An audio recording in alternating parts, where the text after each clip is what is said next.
인자가 자기 영광으로 모든 천사와 함께 올 때에 자기 영광의 보좌에 앉으리니 모든 민족을 그 앞에 모으고 각각 구분하기를 목자가 양과 염소를 구분하는 것 같이 하여 양은 그 오른편에 염소는 왼편에 두리라.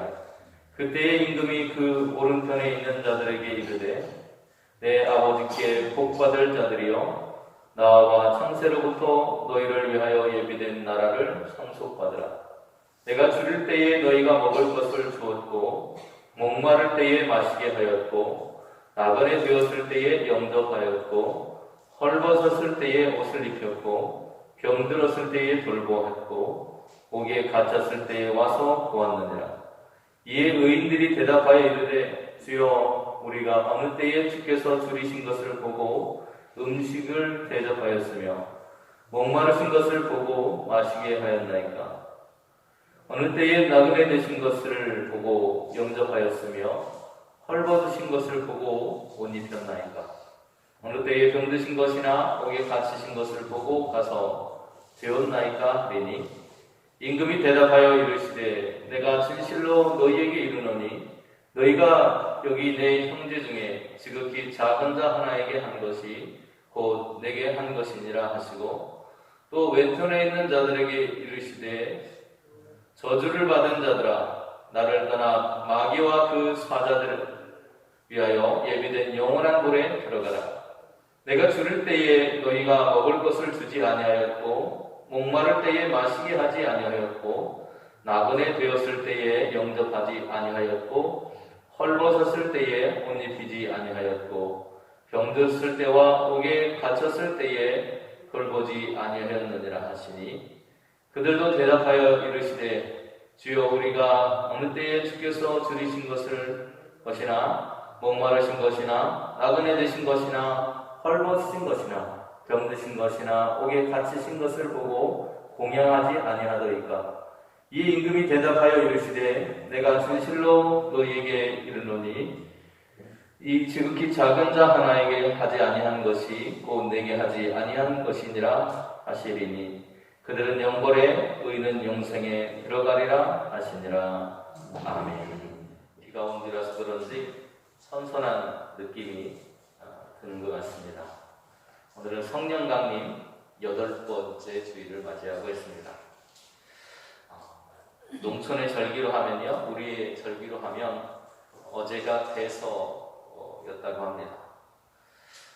이 시기는 더위가 기승을 부리고 그리고 논밭에서 김을 매주는 그런 시기를 대서라고 한다고 그래요.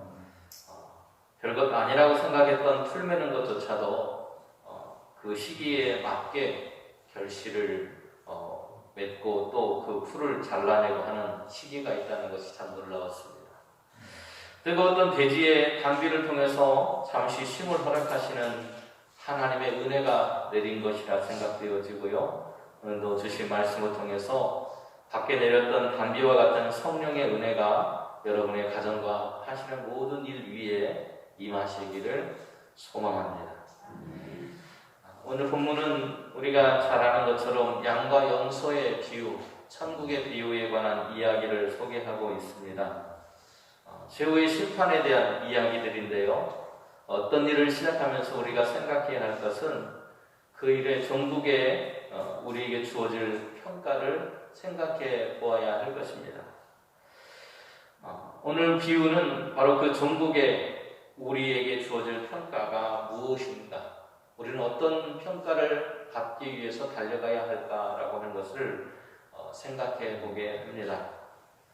본문은 또한 종국을 준비하는, 마지막 때를 준비하는 우리의 태도가 어떠해야 하는가를 이야기해 주는 것 같습니다. 오늘 사랑하는 성도 여러분의 삶 속에 오늘 주시는 말씀을 통해서 날마다 어떠한 삶을 우리가 살아가야 할지를 고민하고 생각해 볼 수 있는 귀한 말씀이 증거되기를 소망합니다. 오늘 본문을 보면요, 이렇게 말씀이 시작을 하고 있습니다. 인자가 자기 영광으로 모든 천사와 함께 올 때에, 어느 때에 대해서 이야기를 하고 있어요. 그런데 이 말을 미가서는 뭐라고 시작을 하고 있냐면 4장 1절에서 끝날에 이렇게 시작합니다. 인자가 자기의 영광으로 모든 천사와 함께 올 때, 다시 말하면 우리의 삶이 마지막 때가 될 때, 종말의 때가 되었을 때, 오늘 주님이 우리에게 오셨을 때 평가한다. 우리의 삶을 평가하신다라고 하는 이야기를 하고 있습니다. 인간이 제대로 삶을 살아왔나 평가하는 것은 바로 그 끝날, 우리가 끝날이라고 부르는 그날이라는 거예요. 인간의 마지막 가는 길에서 그의 삶이 어떠했는가를 평가할 수 있다라고 말할 수 있습니다. 오늘 본문에서도 미가서에서도 그 끝날에 대한 이야기를 우리에게 들려주고 있습니다. 저나 여러분이나 이제 언젠가는 인생의 시작이 있었고 그 끝을 맞이하게 될 텐데요. 그 끝을 향해서 우리는 매일 어쩌면 한 걸음 걸어가고 있는지도 모르겠습니다. 어제 끝난 한 드라마가 있습니다. 제가 길게는 보지 못했고요. 그냥 인상적인, 이렇게 설교를 준비하다가 인상적인 대사가 있어서 여러분에게 그 대사를 소개시켜 드려보려고 합니다. 이 사람은 세상의 정점, 자기가 누릴 수 있는 가장 최고의 정점에 이르기 위해서 수많은 일들을 펼쳐왔던 사람입니다. 그런데 이제 그 마지막 정점에 다 다다랐고 이제 한 발만 탁 디디면 그 정점에 이를 거라고 생각했던 그 순간에 자기가 그동안 이루어왔다고 생각했던 모든 것들이 폭로가 되고 드러나면서 자기의 모든 꿈이 무너지고 끝내는 자살을 하는 장면으로 드라마가 종결되는 그런 모습을 봅니다. 그런데 이 사람이 자살하기 전에 자기하고 라이벌 구도에 있는 어떤 한 사람에게 전화를 걸게 돼요. 그러면서 그 사람에게 남겼던 그 대사가 밤새도록 제 머릿속에 남았습니다. 그 대사가 뭐냐면 이거예요. 나는 내 인생을 후회하지 않는다. 나는 한순간도 치열하지 않았던 적이 없었다. 그 수많은 악행에 대해서 그 악행이 들어온 사람을 죽이는 것까지도 정말 파리 목숨 죽이는 것처럼 해왔던 그 사람이 마지막 남기는 말이 내 인생을 나는 후회하지도 않고 한순간도 치열하게 살지 않았던 적이 없었다라고 하는 말을 했다는 거예요. 그 사실이 너무나도 놀라웠습니다. 그리고 제 머릿속에 굉장히 오랜 시간 남고 있습니다. 어쩌면 한 개인도 나라도 교회도 마찬가지일 것 같아요. 우리는 매일매일 치열하게 살아가고 있습니다. 여러분도 아마 여러분의 인생 가운데서 정말 치열하게 살아가실 거라고 생각이 돼요. 그 매일을 치열하게 살아가면서 자신의 인생의 마지막 때를 향해서 우리는 달려가고 있습니다. 그의 말대로 우리는 한순간도 치열함을 놓칠 수가 없는 그런 시대를 살아가고 있습니다. 그런 순간들이 매일매일 지속되어서 여러분이 살아온 인생이라고 하는 역사를 써오신 거예요. 그런데 그 끝날에 만나는 저마다 다른 평가, 그 끝날이 되었을 때, 인생의 끝이 되었을 때 우리가 만나는 평가는 저마다 다 다르다는 것입니다. 너무나도 극명한 차이를 보입니다. 여러분, 인생을 열심히 살아오고 치열하게 살아왔다는 것은 다 똑같아요. 누구나 그렇게 살아갑니다. 그런데 그 평가가 다르다는 것입니다. 아니, 그보다 앞서서 내가 원하고 바라던 방향이 아니라 정반대로 살진 않았는지 우리는 우리의 삶에 물어보아야 된다는 것입니다. 제 마음속에 그 대사가 남았던 이유는 바로 이것 때문이었습니다. 어쩌면 우리는 평화를 원하면서 매일을 살아갑니다. 내 삶이 안정적이기를 원하고, 내 삶이 평안하기를 원하고, 내 삶이 성공하기를 위해서 매일같이 그렇게 치열하게 달려가고 있습니다. 그런데 그렇게 치열하게 달려온 내 삶의 끝날에 왜 판단은 다를까요? 여기서 말하는 끝날은 여러분이 소망하는 바로 하나님의 나라가 임하는 날을 말합니다. 세상의 종말, 우리가 하나님의 나라가 임한다고 하는 그날, 성경에서는 여호와의 날이라고 불리는 바로 그날, 우리가 그토록 바라고 소망하는 하나님께서 온 세상의 통치자로 온 세상에 하나님의 가치와 방법대로 살아가는 그런 세상이 만들어지는 때, 그 세상이 시작하는 바로 그때, 그러므로 진정한 이상향의 세상이 만들어지는 그때가 오늘 끝날에라고 하는 그 말입니다. 미가 선지자는 그때의 모습을 이렇게 묘사합니다. 그 끝날은 이럴 것이라고 묘사를 하고 있어요. 우리가 그 칼을 쳐서 보습을 만들고 창을 쳐서 낫을 만들 것이며 이 나라와 저 나라가 다시는 칼을 들고 서로 치지 아니하며 다시는 전쟁을 연습하지 아니하고 각 사람이 자기 포도나무 아래와 자기 무화과나무 아래에 앉을 것이다. 세상 둘도 없는 평화의 시대죠, 그죠? 모든 것들이 평화로운 시대. 전쟁으로 쓰였던 그 무기들이 농사를 짓는 일에 사용되는 도구로 바뀌어드는 세상의 평화의 시대가 만들어진다. 그것이 하나님의 말씀하신 그 끝날이라고 하는 때라고 그는 말하고 있는 것입니다. 그런 세상이 오기를 바라고 선언하는 거예요.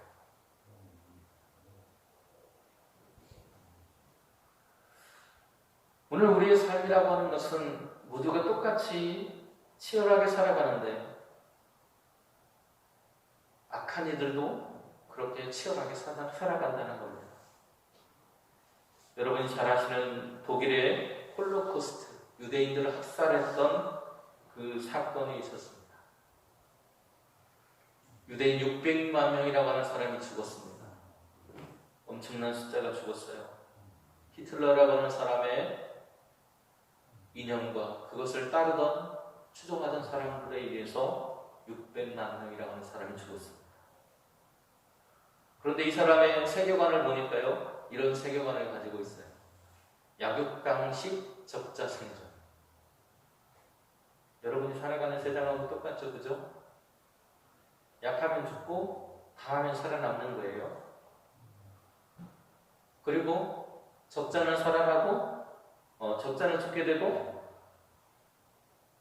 강한 자, 힘 있는 자, 권력 있는 자가 살아남는 그런 세상. 그런데 히틀러라는 사람이 보니까 자기들이 그 세상의 중심에 서고 싶은데 자기들의 앞을 가로막는 사람들이 있었습니다. 그 사람들이 유대인들이었어요. 눈에 거슬리는 그 사람들을 무차별로 학살했습니다. 그게 600만 명이라고 하는 수많은 사람들이 되었습니다. 국제적인 금융자본주의와 사회주의를 이끌고 있는 유대인들이 세상의 정점에 서야 할 독일 민족의 생존을 위협하고 유럽을 불안정하게 만든다라고 하는 그의 생각 하나가 한 민족을 말살하려고 하는 정책을 펼치게 됐다. 여러분, 이 히틀러라는 사람은 치열하게 살았을까요? 그냥 대충 살았을까요? 치열하게 살았습니다. 이 사람도 마찬가지로 치열하게 살았더라고요. 말단 병사에서부터 시작을 해서 한 나라의 군대의 총수가 되기까지, 한 나라를 통치하는 통치자가 되기까지 치열한 인생을 살았습니다. 그들은 세상에서 가장 치열한 인생을 살았던 이 독일의 한 사람 때문에 600만 명이라는 수많은 사람들이 세상 속에서 사라져야만 했다는 거예요. 자신들의 앞을 가로막고 있기 때문에, 세상을 불안정하게 만들기 때문에 그들은 사라져야 된다고 생각했고요. 그래서 그들을 학살했습니다. 그는 자신의 삶을 치열하게 살았지만 그러나 그에 대한 평가는 어떻습니까? 학살자라고 하는 불명예를 안고 있습니다. 자신이 살아남기 위해서 자신에게 거치는 모든 것들을 제거해버렸습니다. 그리고 그들에게 무관심한 태도를 보였습니다. 왜요? 그것이 옳다고 여기기 때문이에요. 치열한 삶을 살긴 살았지만 그러나 그에 대한 성경의 평가는, 그리고 세상의 평가는 그의 삶이 옳지 못했다고 말하고 있습니다.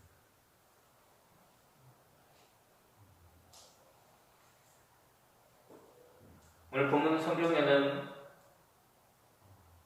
잔치에 참여하는 사람들에 대한 이야기가 나옵니다.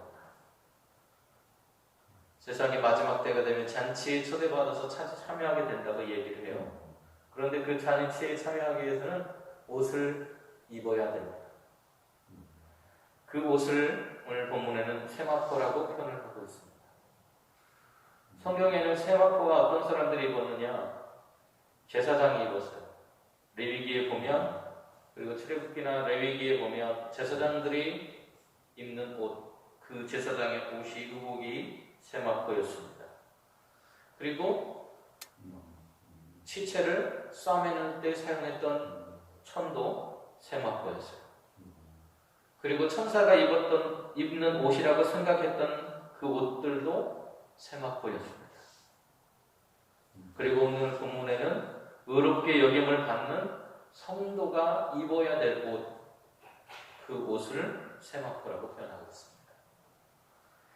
요한계시록 기자는 우리를 향해서 얼마나 치열하게 살았는가를 묻는 것이 아니라 어떤 어린 양의 혼인잔치에 들어갈 수 있는 세마포를 여러분은 과연 입었습니까? 라고 묻고 있어요. 그의 삶이 하나님의 뜻에 합당했는가? 자신의 인생의 목표를 위해서라면 수단과 방법을 가리지 않는 삶의 태도를 통해서 치열하게 살았느냐가 아니라 정당한 방법과 절차를 통해서, 그리고 바른 목표를 가지고 그 삶을 살았는가를 묻고 있다는 거예요. 왜요? 우리가 살아가는 세상은 시험에 빠지기 쉽기 때문입니다. 내 마음대로 살아가지 않기 때문이에요. 그래서 마가복음 14장 38절에서 이렇게 말씀하십니다. 제자들에게 시험에 들지 않게 깨어있어 기도하라. 마음에는 원이로되 육신이 약하다. 내가 원하고 바란다고 그대로 사라지지 않더라는 겁니다.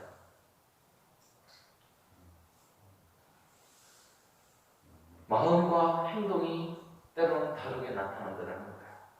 바울도 같은 이야기를 하는데요. 로마서 7장 19절에 이렇게 말합니다. 우리가 성령을 사모해야 하는 이유는 바로 여기에 있는데, 내가 원하는 바 선은 행하지 아니하고 도리어 원하지 아니하는 바 악을 행하는 거다.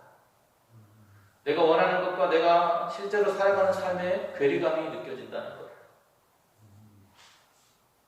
그래서 우리에게 그때 필요한 게 뭐냐? 바로 성령이라는 것입니다. 내가 선하게 하나님의 뜻을 이루면서 살기 위해서 나에게 필요한 것은 하나님의 뜻을 분별하고 하나님의 뜻대로 살아갈 수 있도록 나를 도와줄 성령이 필요하다는 거예요. 우리는 하나님의 말씀의 길을 따라 살아가야만 합니다. 그런데 내가 마음 먹었다고 다 그 길을 가지지 않더라는 거예요. 우리의 마음이 세상에 흔들리지 않기 위해서 우리는 하나님의 말씀을 따라가야 하는데, 그 말씀을 따라가도록 우리를 인도하시는 분이 바로 성령이시라는 거예요. 믿음의 길을 걷는 사람들의 오늘 삶 속에 필요한 것, 오늘 요한계시록은 세마포라고 하는 이름으로 오늘 그 옷을 입은 사람, 성령의 옷을 입은 사람만이 그 길을 걸어갈 수 있다고 말하고 있습니다. 오늘 요한계시록 19장 7절에서 8절에 이렇게 우리에게 말하고 있습니다. 우리가 즐거워하고 크게 기뻐하며 그에게 영광을 돌리세. 어린 양의 혼인 기한이 이르렀고 그의 아내가 자신을 준비하였으므로 그에게 빛나고 깨끗한 세마포 옷을 입도록 허락하셨으니 이 세마포 옷은 성도들의 옳은 행실이로다. 아멘. 오늘 하나님은 우리가 옳은 행실 가운데 살아가기를 원한다는 거예요. 우리의 옳은 행실은 우리 안에서 나타나는 것이 아니라 입혀진다고 말하고 있습니다. 입혀집니다. 무슨 뜻입니까? 내게서 주어지는 것이 아니고 하나님의 은혜로 우리에게 주어진 것인데 바로 예수 그리스도의 십자가의 사랑을 말하고 있습니다. 그 사랑에 힘입어서 우리는 의로운 자가 되고 의로운 삶을 살아갈 수 있다는 거예요. 하나님의 약속의 말씀을 믿고 성령의 인도하심을 따라서 살아가는 우리의 삶의 결과가 무엇이냐? 미가서가 말하고 있는, 그리고 오늘 주님이 말하시는 그 길이라는 거예요. 미가서에서는 그것이 세상의 평안 이렇게 말씀하셨고, 또 오늘 본문에서 예수님도 말씀하시는 것이 오늘 영생을 얻는 길이다 이렇게 말씀하고 있습니다. 하나님의 뜻, 말씀을 따라서 살아갈 때 하나님의 통치는 우리의 삶을 통해서 이루어집니다. 그게 하나님의 나라예요. 우리가 죽으면 가는 것이 아니라 하나님의 나라는 우리의 삶을 통해서 매일매일 진행되어지고 있습니다. 하나님의 뜻을 따라서 살아가는 우리의 삶의 걸음, 그 한 걸음 한 걸음마다 하나님의 나라가 이루어져 가는 거예요. 본문의 오른편에 선 사람들, 양의 자리에 선 사람들이 바로 그 세마포 옷을 입은 사람, 하나님께 선택받고 구원받은 사람이라고 말합니다. 그들을 다른 말로 표현하면 자신의 욕심에 사로잡히지 않고 타인에게 유익을 끼치며 살아갔던 사람, 하나님의 뜻을 따라서 살고 양이 목자를 따라가듯이 성령의 이끌림을 따라서 살아감으로 인해서 하나님의 뜻을, 하나님의 나라를 이 땅에 이루며 그리고 실천하며 살아가려고 애쓰던 바로 그 사람들이라는 거예요. 고대 사람들은요, 오른편을 위엄과 영광과 존귀와 생명의 자리라고 이해했습니다. 그래서 오른편에 선 사람들에 대해서 그렇게 평가하고 있는 거예요. 하나님의 편에 선 사람들, 하나님의 보호 아래 살아가는 사람, 자신의 능력을 자랑하는 것이 아니라 하나님께서 도와주셔서 나를 이끌어가고 계시다는 것을 믿고 살아가는 사람. 오늘 저와 여러분이 바로 그런 사람들인 줄로 믿습니다. 오늘 우리는 매일 치열한 삶을 살았지만 오늘 그 드라마의 주인공으로 나왔던 사람은 자기만을 위해서 다른 모든 사람들의 권리와 자유와 생명을 빼앗는 것을 주저하지 않는 삶을 살았습니다. 이것은 정당한 것 되거나 인정받을 수 없는 모습이죠. 오른편에 산 사람이 아니라 왼편에 선 염소와 같은 모습을 하고 있는 사람입니다. 약자들을 향해서 행한 일, 우리 이웃에게 했던 우리가 작다고 여기는, 아니 미처 인식하지도 못하는 그 행동을 하는 하나들, 그들을 외면하고 무시했던 우리의 모습들, 그 모든 것들이 하나님께는 심판의 증거가 되고 있다는 것. 바로 그 행동들이 우리가 하나님의 심판대 앞에 섰을 때 왼편으로 갈지 오른편으로 갈지를 결정해 준다는 것입니다. 우리는, 예수님은 우리가 대단한 무엇인가가 아니라 아주 사소한 것을 실천하며 살아가기를 원하십니다. 40절 말씀.